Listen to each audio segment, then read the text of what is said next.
நீடிக்குமா sir 2026 தேர்தலில்? இல்லை நாங்கள் அன்னைக்கே ப்ரெஸ் இன்டர்வியூவில் நாங்கள் அதை கடந்து செல்வோம், கூட்டணியில் நாங்கள் தொடர்வோம்னு நான் சொல்லியிருந்தேன். எங்களுக்கு மனவேதனை இருக்குது, இயக்கத்தோழர் பொறுத்த வரைக்கும் ஒரு வருத்தம் இருக்குது, ஒரு எதிர்பார்ப்பு இருந்தது. ஆனால் இதை கடந்து செல்வோம். இந்த பொதுவாக தலைவர் பொறுத்த வரைக்கும் உங்களுக்கே தெரியும், நீங்கள் 3 முறை அவருக்கு ஒன்றிய அமைச்சர் கேபினெட் அந்த பதவி வந்தபோது கூட அதை மறுத்த ஒரு அரசியல் அதிசயம்னு சொல்லலாம் தலைவர் வைகோவை. மக்கள் தொண்டு மக்கள் பணி, இதுதான் எங்களுடைய மறுமலர்ச்சி திமுக என்கிற அந்த இயக்கத்துக்கும் சரி, தலைவர் வைகோவுக்கும் சரி, இதுதான் ஒரு பொது வாழ்க்கையோட அடிப்படையான ஒரு பண்பு நினைச்சு இத்தனை வருஷம் நாங்கள் செயல்பட்டு இருக்கிறோம்.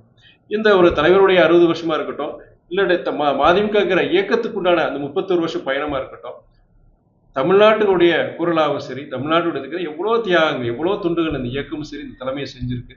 இதுல நாங்கள் நாடாளுமன்றத்தில் இருந்து தான் நாங்கள் பணியாற்றணும் கிடையாது, இல்லை சட்டமன்றத்தில் இருந்து தான் பயணம். சில நேரங்களில் நாங்கள் தேர்தலையும் கூட நாங்கள் பகிஷ்கரிச்சிருக்கோம். நாங்கள் தேர்தல் சட்டமன்ற தேர்தலையும் நாங்கள் புறக்கணிச்சிருக்கோம். நாங்கள் அதனால இது ஒரு வாய்ப்பு, கூடுதல் வாய்ப்பு. நீங்கள் நாடாளுமன்றத்துக்கு போனாலும் சரி, சட்டமன்றத்துக்கு போனாலும் சரி, கூடுதல் வாய்ப்பு. ஆனால் மக்கள் மன்றத்தில் நாங்கள் தொடர்ந்து எங்களுடைய குரல் ஒலிக்கும். திராவிட இயக்க போர்வால் தலைவர் என்ற வால் சுழலுங்கிறது அன்னைக்கும் சொல்லியிருந்தார். அதனால எங்களை பொறுத்த வரைக்கும் இந்த கூட்டணியை பற்றி இதில் எதுவும் மாற்றம் இருக்கு, இதனால மாற்றம் இருக்காது.